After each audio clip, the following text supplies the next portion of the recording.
আপনি তাহলে নতুন ভাড়াটিয়া, কিন্তু এই পুরো ছাদে তো দখল আপনাকে দেয়া যাবে না। আমি যখন ছাদে আসবো আপনাকে যেন আমি না দেখেই ছাদে হাঁটাহাঁটি করতে। টিউশনি এখন কয়টা চলে? 2টা। আরেকটা টিউশনি হাতে নাও না।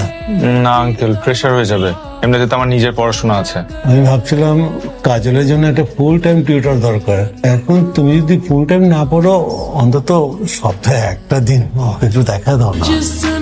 কাজলের বাবা এই কথাটা যদি আগে বলতো, তাহলে আমি বাকি 2টা টিউশনি মনের খুশিতেই ছেড়ে দিতাম। কাজলের ছাদে ওঠার বিভিন্ন কারণ থাকলেও আমার কাজলকে আর চোখে অনুসরণ করার কারণ একটাই, আমি তো প্রেমে পড়িনি, প্রেম আমার উপরে করেছে। মানুষের জীবনে ঈদ বছরে 2 বার আসে। আমার জীবনে ঈদ প্রতি সপ্তাহে 1 দিন আসতো, কারণ এই সময় কাজলকে আমি পড়াতে যেতাম। বাকিবাজ টিচার একটা। কি ভাইয়া, আপনি তো আমার কথাই শুনছেন না। শুনছি তো। কচু শুনছেন। আমি এতক্ষণ আপনাকে মারিয়ার ব্যাপারে বলছিলাম। কোন মারিয়া? দেখ, আপনার সাথে কথাই বলবো না। আপনি না এখন আমার লেভেলে নেমে আসছেন ভাইয়া।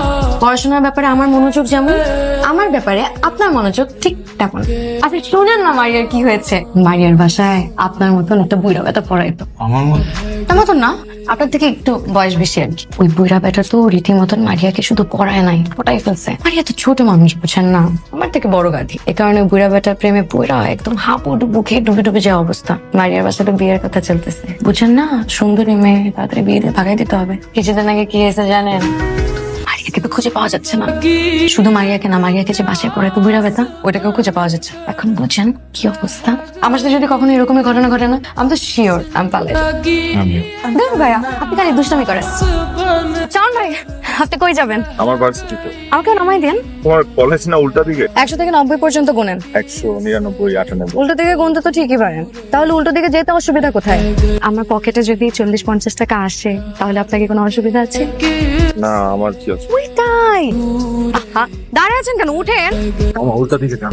কাজলের খিলখিল হাসির সাথে চুরির শব্দ, রাস্তার হর্ন, মানুষের কথাবার্তা চমৎকার একটা ব্যাকগ্রাউন্ড মিউজিক তৈরি করত।